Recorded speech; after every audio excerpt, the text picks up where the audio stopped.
Não pensem que vim abolir a lei ou os profetas. Não vim abolir, mas cumprir. Pois eu lhes digo que se a justiça de vocês não for muito superior à dos fariseus e mestres da lei, de modo nenhum entrarão no reino dos céus. Bom dia, eu sou o Lucas Sabatier, sou membro aqui da Fonte há pouco mais de um ano e hoje tenho o privilégio de repartir um pouco da palavra de Deus com vocês.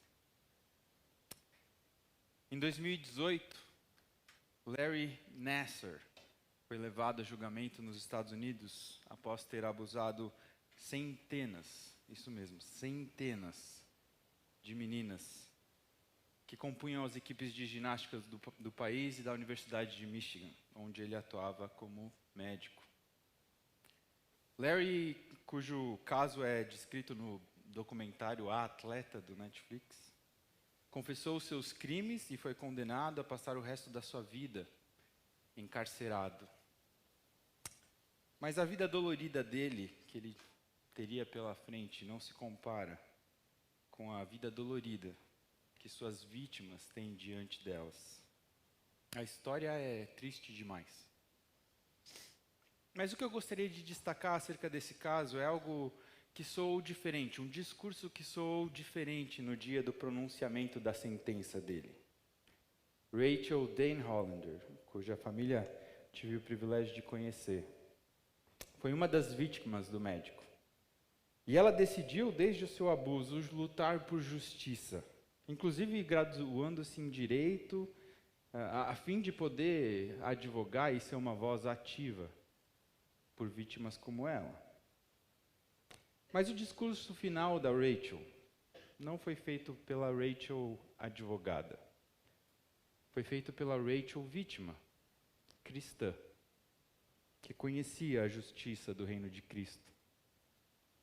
Veja o que ela disse ao Larry, após vê-lo carregando uma Bíblia num dos dias da audiência. A Bíblia que você carrega ensina que é melhor que uma pedra de moinho seja amarrada a seu pescoço a um lago, do que fazer um pequenino tropeçar. E você machucou centenas. A Bíblia que você carrega fala de um julgamento final no qual toda a ira de Deus e seu terror eterno serão derramados sobre homens como você. Se algum dia você reconhecer o dano que você causou, a culpa será esmagadora. E é isso que torna o Evangelho de Cristo tão doce. Porque ele estende graça, esperança e misericórdia onde essas coisas não deveriam ser encontradas. E essas coisas estarão disponíveis a você. Eu oro para que você experimente o peso esmagador da culpa, para que um dia você possa experimentar o verdadeiro arrependimento e o verdadeiro perdão de Deus, que você precisa muito mais do que o meu perdão, embora eu o estenda a você também. Quando eu ouvi essas declarações dela lá em 2018, eu chorei. E olha que eu não sou de chorar. Como poderia alguém com tanta serenidade e calma olhar no olho do seu abusador, enfrentar aquele que tanto mal lhe causou e falar sobre evangelho, falar sobre perdão, afirmando inclusive que orava por ele? Existe algo completamente contraintuitivo em olhar para o seu abusador e oferecer e estender perdão. Por serem contraintuitivos, esses casos de perdão em circunstâncias extremas acabam viralizando nas redes sociais. Talvez você já tenha visto alguns vídeos desses por aí. E esses casos, eles nos levam ao limite da lógica do amor cristão. Onde cessa o amor para que a justiça possa prevalecer? Seria o amor cristão uma tolerância permissiva que promova a impunidade? E se não, como é que devemos amar aqueles que nos ofendem, perseguem, abusam? Existe espaço para o amor cristão amar figuras tais como Hitler, Stalin, Bin Laden e tantos outros monstros reconhecidos ao longo da história humana? Talvez, considerando mais abstratamente a ideia, será que o amor exclui a justiça? Ou será que a justiça impede o amor? O texto que a gente vai ler e considerar hoje nos oferece um princípio muito claro. Amem os seus inimigos. Não podia ser mais claro.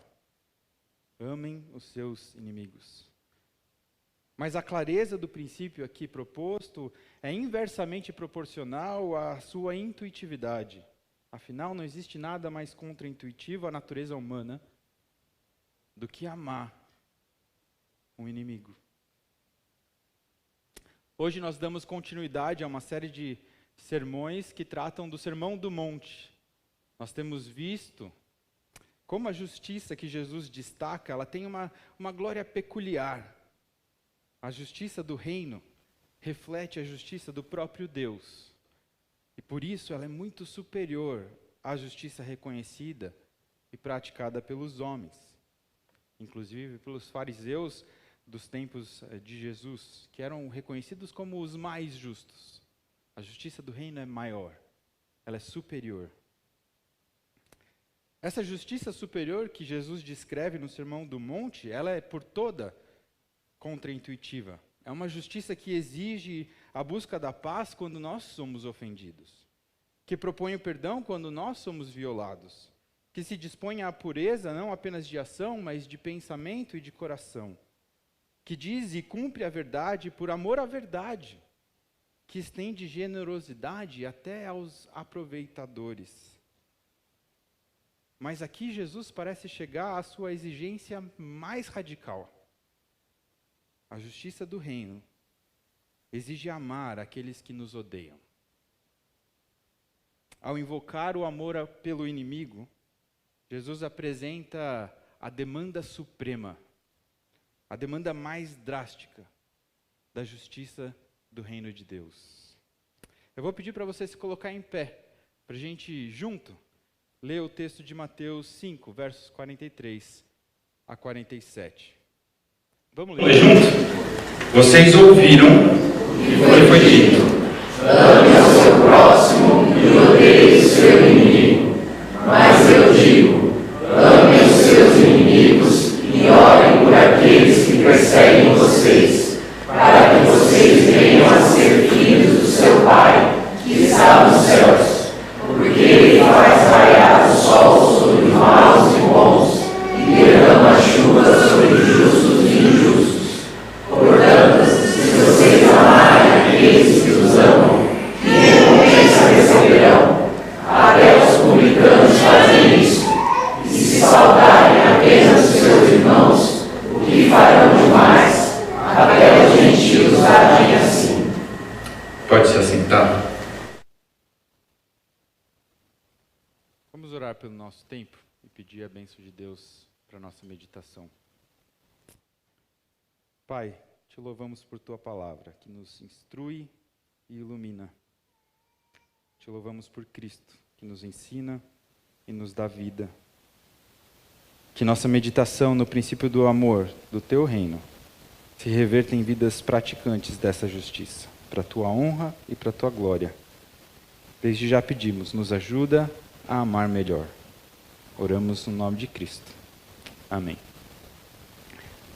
O texto de hoje nos ensina o seguinte: a justiça do reino de Deus exige amor ao inimigo, pois é esse amor que caracteriza o próprio Deus e distingue seus filhos. A justiça do reino de Deus exige amor ao inimigo, pois é esse amor que caracteriza o próprio Deus e distingue seus filhos. A gente vai olhar para esse texto em 3 etapas. Tradicionalmente, 3 etapas, para não fugir do método Marcelo Berti de pregar. Primeiro a gente vai considerar o princípio exposto por Jesus em contraponto à visão comum sobre amor e justiça no tempo de Jesus e também no nosso. Em segundo lugar, a gente vai pensar sobre o argumento da filiação que Jesus propõe. Aqueles que amam como Deus demonstram que são filhos de Deus, demonstram sua nova origem em Deus. E por último, a gente vai considerar como esse amor nos distingue em justiça, nos apresentando em contraste com o mundo. No amor, nós somos sal e luz.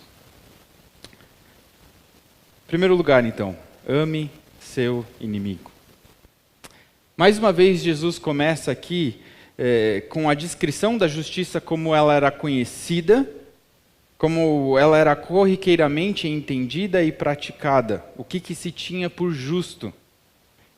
E a cada pouco, Jesus inicia no Sermão do Monte a sua argumentação com vocês ouviram o que foi dito. Se você olhar o texto de Mateus 5, você vai ver isso lá no verso 21, no verso 27, no verso 31, no verso 33, no verso 38 e agora no verso 43. Vocês ouviram o que foi dito.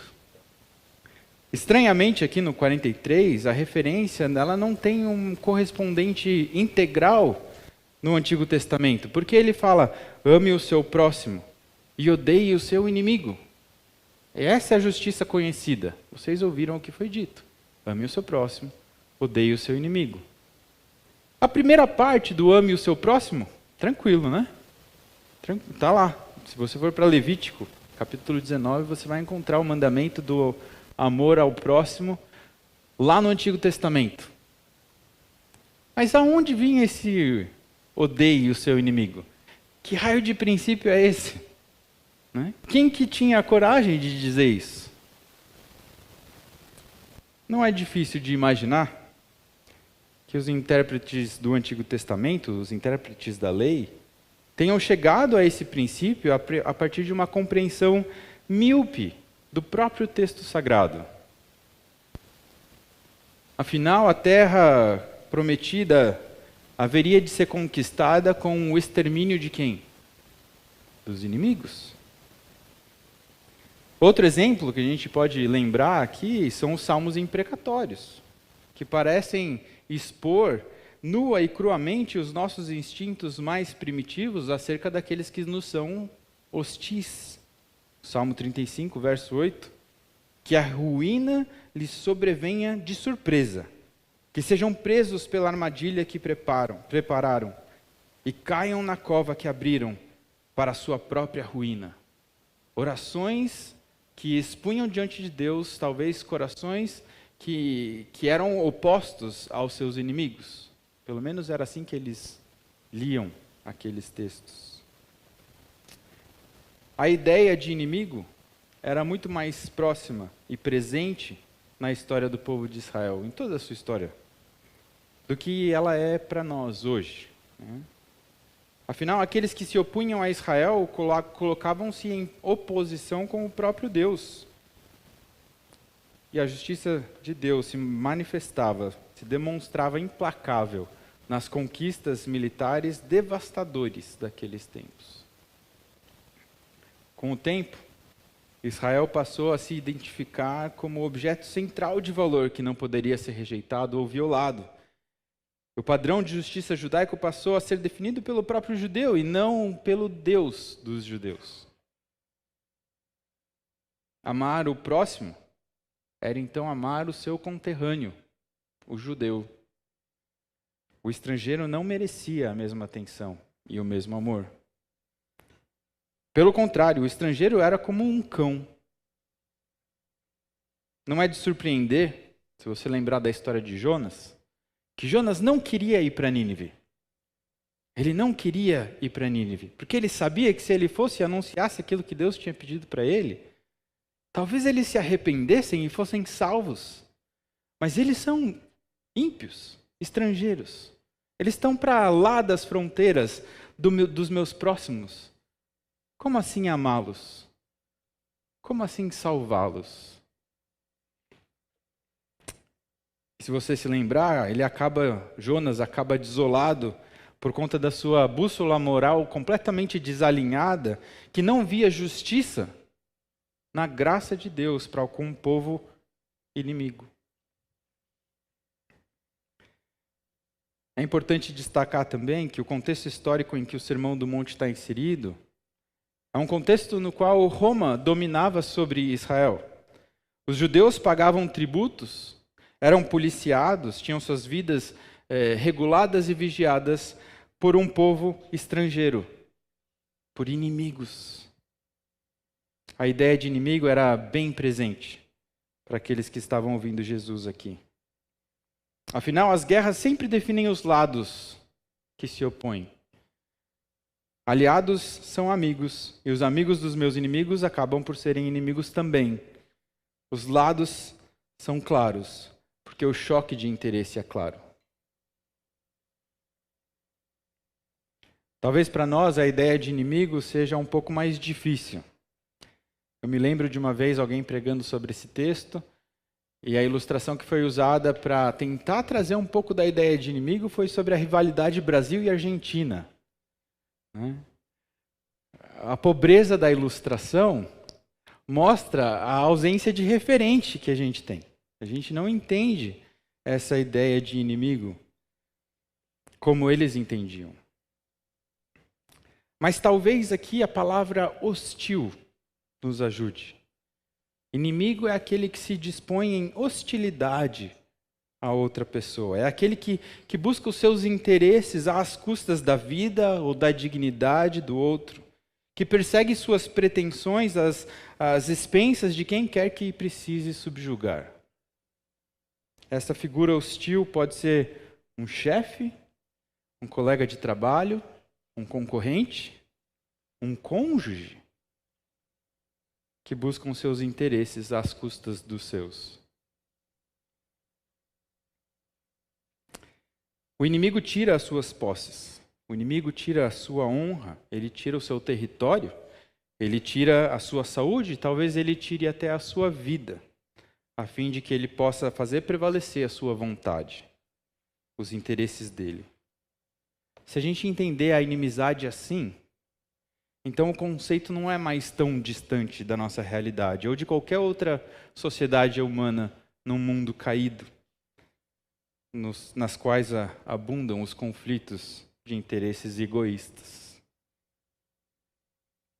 Mas o que Jesus faz aqui é que ele aproxima os conceitos de próximo e inimigo, na via do amor. No reino de Cristo, o amor não é condicionado à proximidade, à familiaridade, à etnicidade. A justiça do reino de Cristo exige um amor incondicional.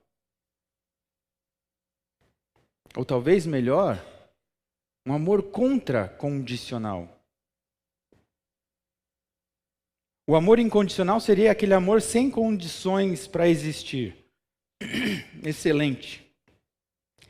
Mas o amor pelo inimigo parece nos propor um passo além.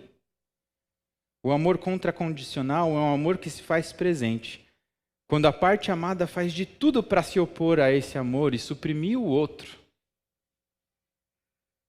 E ainda assim, o amor subsiste. O amor incondicional é amar aquele que não se faz merecedor do amor, que não é amável. O amor contracondicional é amar aquele que, em teoria, se faz merecedor do ódio, do desprezo. O inimigo que mata, abusa, destrói, machuca, é aquele que preenche todas as condições para uma justa oposição, uma justa rejeição, um justo ódio, por que não?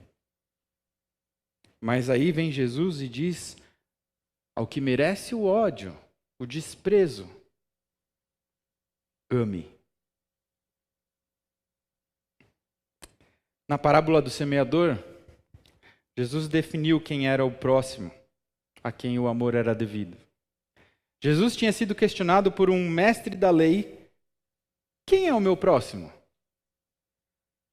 Parece que a definição de próximo já havia sido cuidadosamente articulada nos costumes farisaicos para justificar algumas práticas não tão amáveis para com aqueles que eram mais vulneráveis. Deixa eu ler a parábola que é contada lá em Lucas capítulo 10, versos 25 a 37. Certa ocasião, um perito na lei levantou-se para pôr Jesus à prova e lhe perguntou: Mestre, que eu preciso fazer para herdar a vida eterna? O que está escrito na lei? Respondeu Jesus. Como você a lê? E ele respondeu: ame o Senhor, o seu Deus, de todo o seu coração, de toda a sua alma, de todas as suas forças e de todo o seu entendimento, e ame o seu próximo como a si mesmo. Disse Jesus: você respondeu corretamente, faça isso e viverá. Mas ele, querendo justificar-se, perguntou a Jesus: e quem é o meu próximo? Em resposta, Jesus disse: um homem descia de Jerusalém para Jericó, quando caiu nas mãos de assaltantes. Estes lhe tiraram as roupas, espancaram-no e se foram, deixando-o quase morto. Aconteceu estar descendo pela mesma estrada um sacerdote. Quando viu o homem, passou pelo lado. E assim também um levita. E quando chegou ao lugar e o viu, passou pelo lado. Mas um samaritano, estando de viagem, chegou onde se encontrava o homem e quando o viu, teve piedade dele. Aproximou-se, enfaixou-lhes as feridas, derramando nelas vinho e óleo. Depois colocou-o sobre o seu próprio animal, o levou para uma hospedaria e cuidou dele. No dia seguinte, deu 2 denários ao hospedeiro e lhe disse: cuide dele. Quando eu voltar, lhe pagarei todas as despesas que você tiver. Qual destes 3 você acha que foi o próximo do homem que caiu nas mãos dos assaltantes? Aquele que teve misericórdia dele, respondeu o perito na lei. Jesus lhe disse: vá e faça o mesmo. Se você entrar no Google e procurar por histórias de bons samaritanos, história de bons samaritanos na vida real, você vai encontrar incontáveis relatos, reportagens de pessoas que foram ajudadas por estranhos em situações de emergência. Pessoas que viram a necessidade de outro e pararam as suas vidas para se dedicar ao amor de um desconhecido. Mas na parábola do bom samaritano, o próximo não é apenas um desconhecido. O próximo do homem ferido era o samaritano. Alguém tradicionalmente mal visto pelos judeus, um inimigo desertor pertencente a uma parte do povo de Israel que havia cedido à miscigenação, à mistura dos povos. Os judeus evitavam os samaritanos, inclusive fazendo longos contornos de trajeto para evitar passar pelas regiões em que eles habitavam. A lição do bom samaritano vai além, então, da misericórdia e do amor pelo desconhecido. A lição do bom samaritano ensina o amor por aquele que te despreza, pelo inimigo. Deixa eu te desafiar a considerar por um instante. Quem é que te despreza? Existem pessoas, talvez, na sua vida que te feriram, manipularam, exploraram, abusaram. Talvez essa semana, talvez hoje, você esteja ainda experimentando circunstâncias de inimizade, relacionamentos de inimizade. Relacionamentos onde a maldade tem sido perpetrada e te faz ansiar por justiça. O convite que Jesus te faz é confiar a justiça a Deus e amar o seu inimigo. Não tem nada mais radical do que isso. Nada. Ele te chama a amar o seu inimigo, a fazer o bem para com aquele que te odeia, a devolver o mal com o bem, a abençoar quem te amaldiçoa, a orar por aqueles que te perseguem. Isso aqui ressoa o que Jesus disse lá no começo do capítulo 5, que são bem-aventurados vocês quando por minha causa os insultarem, os perseguirem e levarem todo tipo de calúnia contra vocês.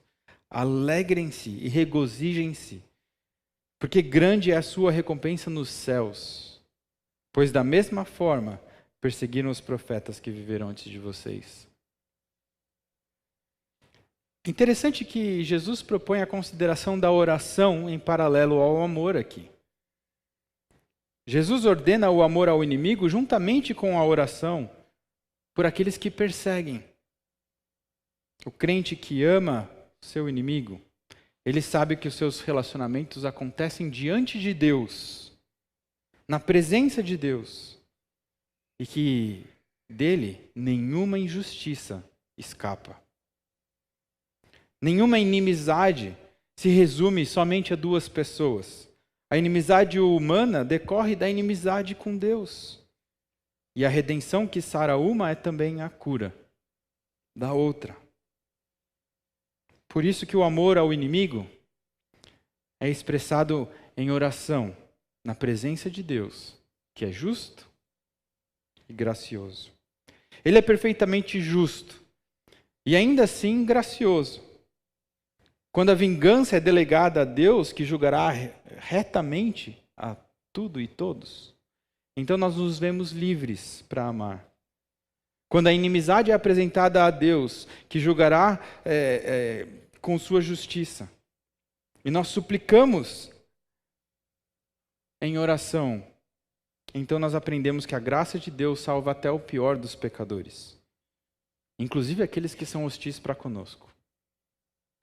A nossa disposição de amor para com o inimigo, ela é melhor expressada em oração ao Deus justo e gracioso, confiando-lhe o clamor tanto por justiça quanto por graça, para que ele transforme o inimigo em amigo nosso e de Deus.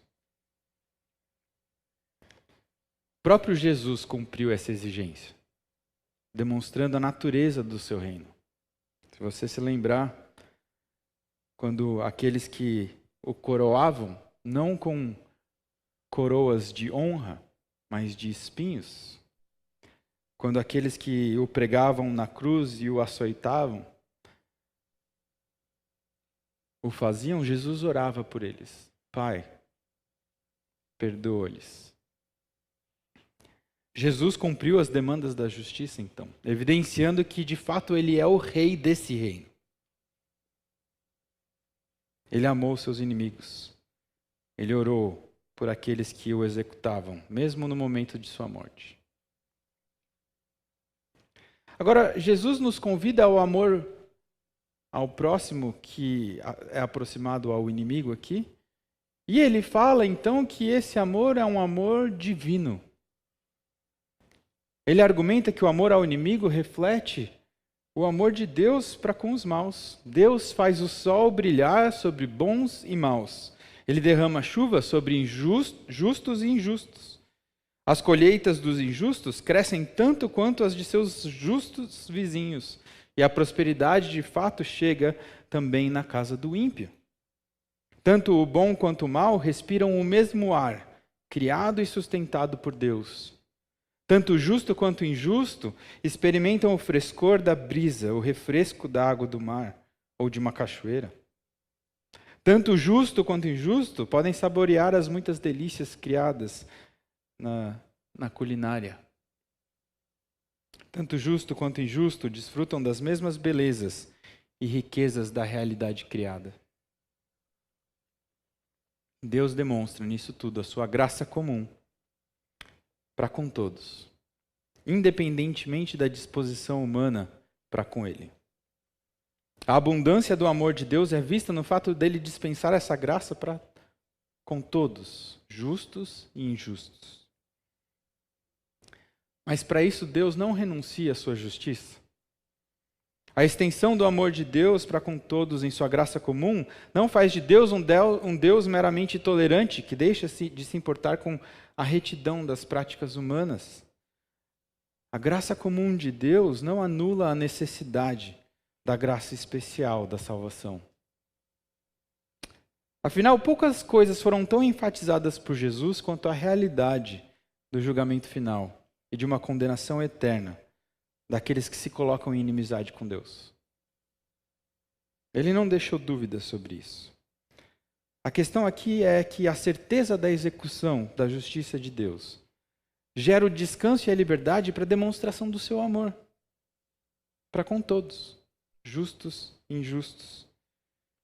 E essa bondade e amor que caracterizam o Deus em sua graça comum acabam por apontar para a realidade salvadora da sua graça especial.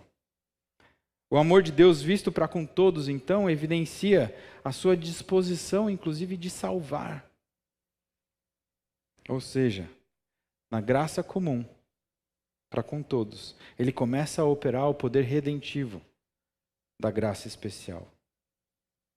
Deus ama assim. E ele estende graça para com os injustos. E aqui Jesus então ensina que aqueles que estendem a mesma graça, que amam de maneira semelhante a Deus, aqueles que o imitam, evidenciam que eles são filhos de Deus. Se por um lado aqueles que mentem fazem o que é apropriado aos filhos de Satanás, o pai da mentira, aqui Jesus diz que o amor ao próximo, inclusive o amor ao inimigo, evidencia que nós somos filhos de Deus.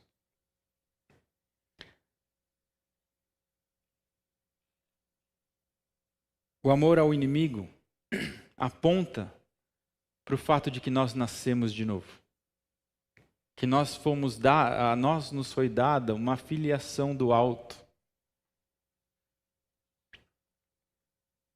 Os filhos de Deus amam conforme o seu Pai. Talvez a tentação no nosso texto aqui seja pensarmos que a nossa filiação dependa do nosso cumprimento ao amor ao inimigo.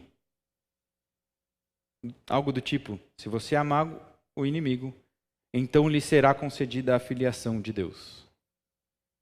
Então ame o seu inimigo e assim você vai obter o status de filho de Deus. Mas essa lógica, ou essa leitura, nos aproximaria mais da justiça dos fariseus, que buscavam cumprir a justiça a fim de obter o favor divino. Não é essa a justiça que nos dá direito de nos aproximar de Deus como Pai. Se fosse assim, se dependesse de nós, seria impossível a gente obter essa filiação.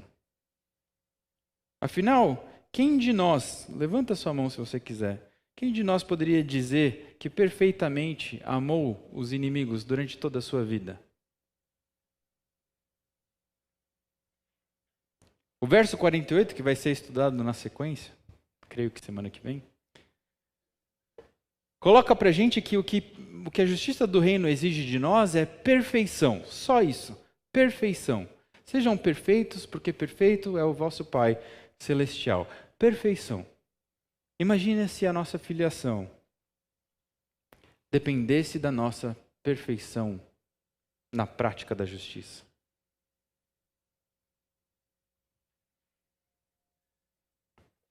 O que é exigido pela justiça do reino é a perfeição. E esse peso, irmãos, nós não conseguimos carregar. Nós não conseguimos carregar. Esse alvo da perfeição está além do que as nossas mãos conseguem alcançar. Mas, porque Deus nos amou quando nós éramos seus inimigos, hostis para com Ele, Ele enviou Jesus para que todo aquele que nele crê possa ser feito filho. É isso que o apóstolo João ensina quando ele escreve que aos que receberam Jesus, aos que creram no seu nome, deu-lhes o direito de se tornarem filhos de Deus. Quem tem o direito de ser feito filho de Deus? Aos que creem em Cristo. Uma vez feitos filhos de Deus, então, nós somos recriados, somos refeitos cada vez mais à semelhança de Cristo. E então passamos a agir cada vez mais em conformidade com a sua justiça. Passamos a amar cada vez mais como Deus ama. e assim refletimos a sua imagem, o seu caráter, justo e gracioso na criação. Nós não amamos para nos tornar filhos. Nós amamos porque somos filhos. Nós não amamos para nos tornar filhos. Nós amamos porque somos filhos.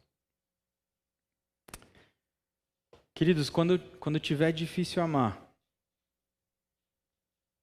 o desafio para você e para mim é que nós nos lembremos dessa nossa identidade.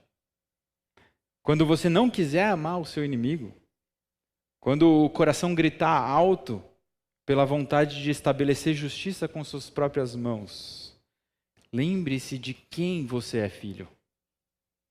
Lembre-se de quem você é filho. Lembre-se do amor do seu Pai por você, seu Pai Celestial. Amor esse que se demonstrou redentivo, transformando você, um inimigo dele, em filho. Lembre-se que o amor que te alcançou é capaz de fazer mais do que o mero e justo extermínio do inimigo. O amor que te alcançou é capaz de exterminar a inimizade e redimir o inimigo. Assim como ele fez com você. Agora você é filho, não inimigo. Portanto, ame como filho desse Deus que é amor. Por fim, Jesus nos chama a não amar como o mundo. Ao nos chamar ao amor ao inimigo, um amor que reflete o amor de Deus, Jesus nos chama a um amor que é peculiar, único. Ao exigir o amor ao inimigo, Jesus coloca a justiça do reino em completa contraposição com a justiça do mundo. Completa contraposição. A gente já viu que não existe nada mais contraintuitivo do que amar aquele que te quer mal. A prática desse amor ao inimigo acaba, portanto, por gerar o contraste mais vivo possível entre justos e injustos, entre filhos e não filhos, entre santos e ímpios. Afinal, a recompensa de amar o amável se encontra no próprio relacionamento, no amor que se recebe de forma recíproca. Isso é natural de todos. Nós naturalmente amamos aqueles que nos amam. Mas a justiça do reino vai além. Ela é superior à nossa. O amor ao inimigo revela um contraste drástico daqueles que não agem para receber, mas agem porque já receberam, porque já têm tudo. Deixa eu explicar melhor esse ponto, essa lógica do amor ao inimigo. O inimigo age para te subjugar por completo, né? Ele pode tirar suas posses, o seu território, a sua paz, o seu bem-estar, a sua saúde, a sua vida. Ele pode acabar com você. Mas quando Deus nos ama com a sua graça salvadora, Ele nos dá de si próprio. Quando ele nos dá Jesus e Jesus nos encontra, Jesus nos salva, Ele nos dá de si mesmo. E quando a gente encontra Jesus e a gente o obtém, por assim dizer, nós temos vida. Vida em abundância. Nós temos um amor que nada pode nos tirar ou separar. Esse amor, esse tesouro, ninguém tira. Ninguém ameaça. Não é à toa que Paulo vai falar que pode vir tribulação, pode vir angústia, pode vir perseguição, pode vir fome, pode vir nudez, pode vir perigo, pode vir espada, mas nada nem ninguém pode nos tirar o que nos é dado por Deus em Jesus. Nada. A vida eterna que nos garante, que Cristo nos garante, ninguém ameaça.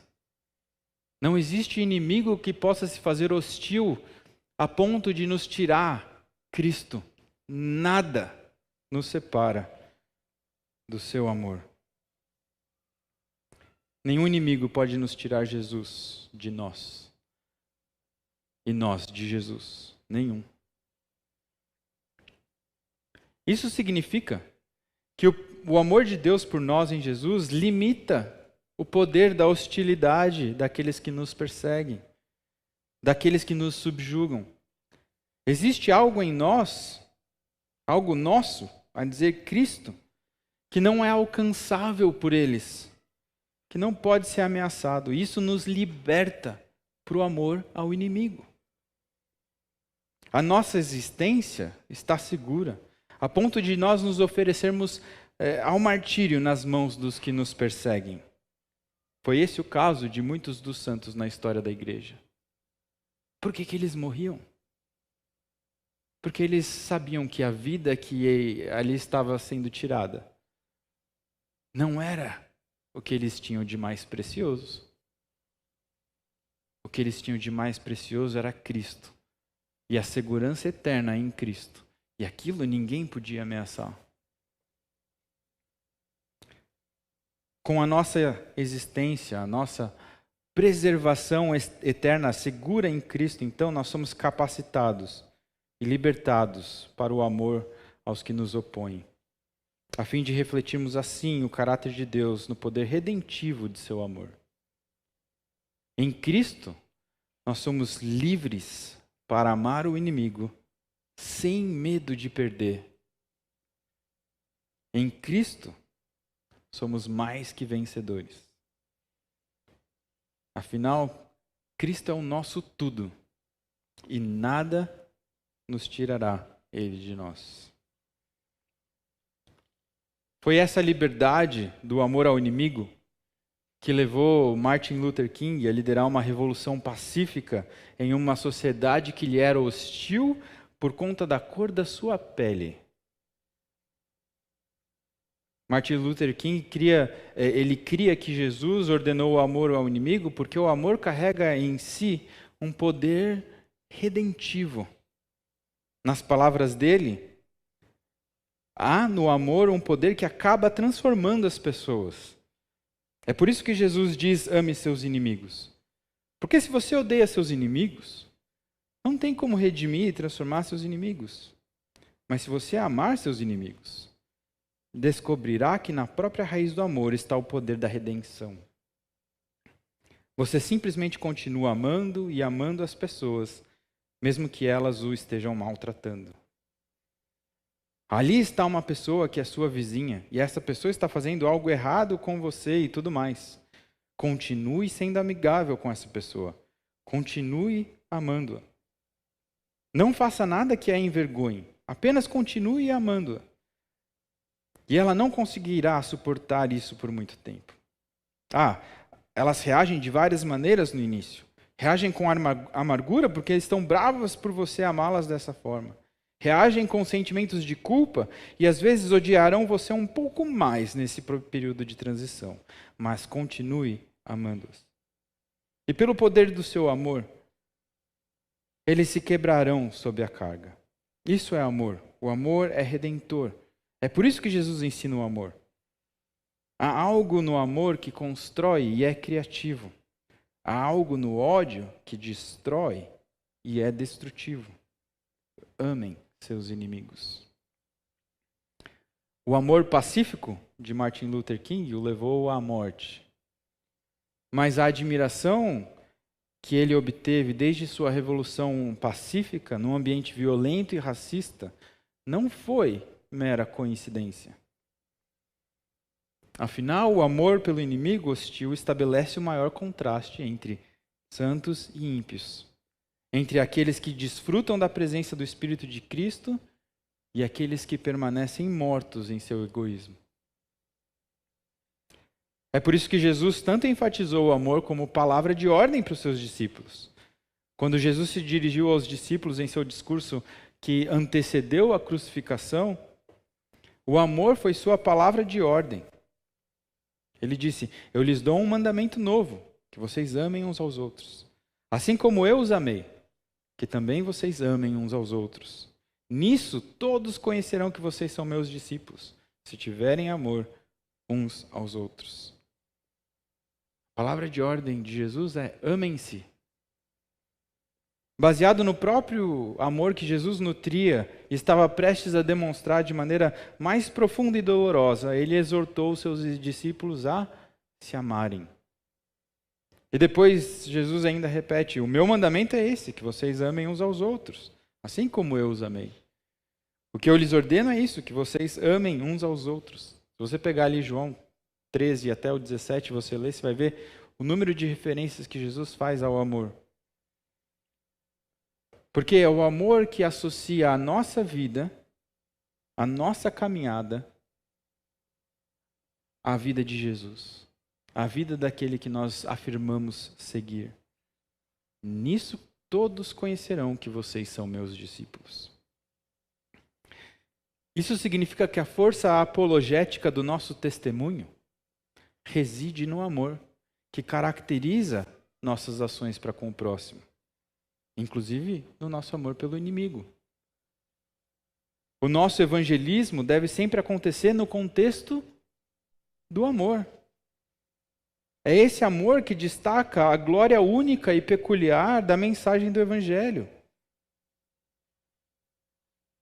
É esse amor que traz coerência para a mensagem que a gente anuncia.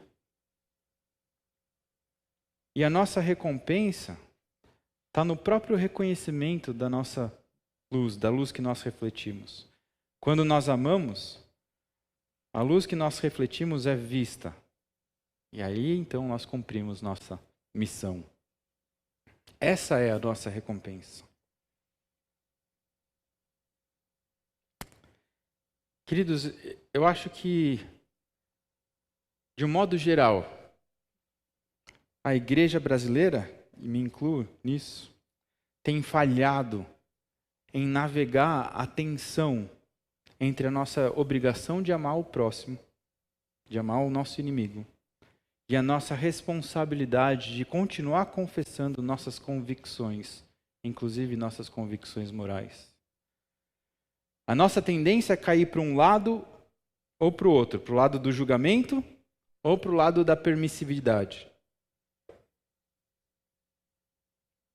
Porque queremos fazer com que as nossas justas convicções morais sejam conhecidas, muitas vezes nós nos distanciamos das pessoas que não se adequam a essas convicções.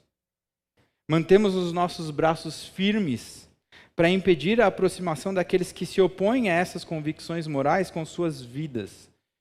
E assim a gente perde a oportunidade de amar essas pessoas.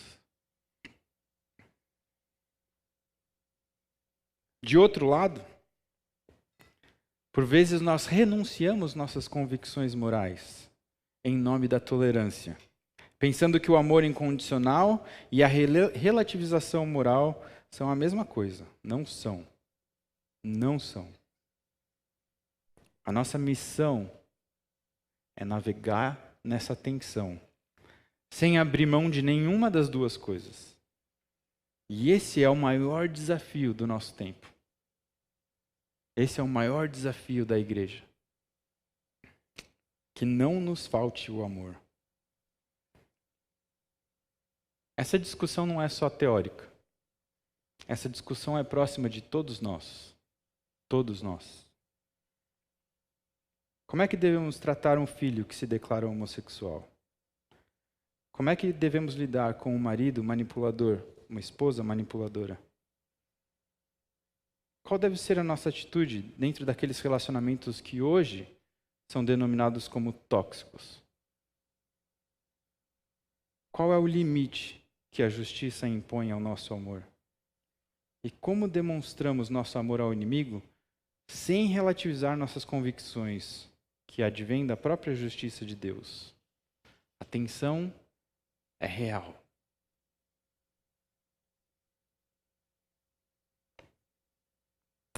A igreja vai evidenciar o seu sabor, seu sal, sua luz, à medida que ela compreende a necessidade de viver no meio dessa tensão estendendo o amor gracioso para com todos, enquanto se mantém fiel à verdade da justiça do reino de Deus.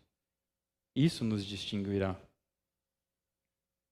Isso nos fará conhecidos como seguidores de Cristo, como aquele que não abriu mão de verdade e ainda assim se assentava com prostitutas, adúlteros, ladrões, pecadores. De certo, sem amor, nossa justiça, nossa fidelidade desvanece. Portanto, quando os relacionamentos hostis se manifestarem na sua vida, ame. Não se distancie afetivamente das pessoas. Não desista de orar por elas. Obviamente, a justiça exige muitas vezes passos de justiça, como em casos de abusos e outros crimes que demandam o envolvimento policial e da justiça. Não estou dizendo para não tomarmos esses passos, muito pelo contrário. Mas que o nosso anseio por justiça final não nos impeça de ter uma disposição amorosa por nossos inimigos. Porque a vingança pertence ao Senhor, nós somos livres para amar com o amor que recebemos, daquele que prometeu não se vingar justamente de nós. Antes, estendeu graça em Jesus, que sofreu a condenação na cruz, no meu e no seu lugar. Que Deus então nos capacite a amar a todos, fazendo o bem para aqueles que nos fazem o mal, bendizendo aqueles que nos amaldiçoam, orando por aqueles que nos perseguem. Afinal, Jesus se dispôs assim para conosco. Jesus nos amou como próximos, quando nós ainda o tínhamos como inimigo. Jesus nos amou como próximos, quando nós ainda o tínhamos por inimigo. Ele nos abençoou quando nós o amaldiçoávamos. Ele nos faz o bem e só o bem, sempre, enquanto nós rebeldemente o desonramos com os nossos pecados. Ascendido aos céus, assentado à destra do Pai, Ele ainda intercede por nós, assim como fez na cruz. Pai, perdoa-lhes. Jesus nos amou com a sua vida. Jesus nos amou com a sua morte, derramando o seu sangue no lugar daqueles que o queriam morto.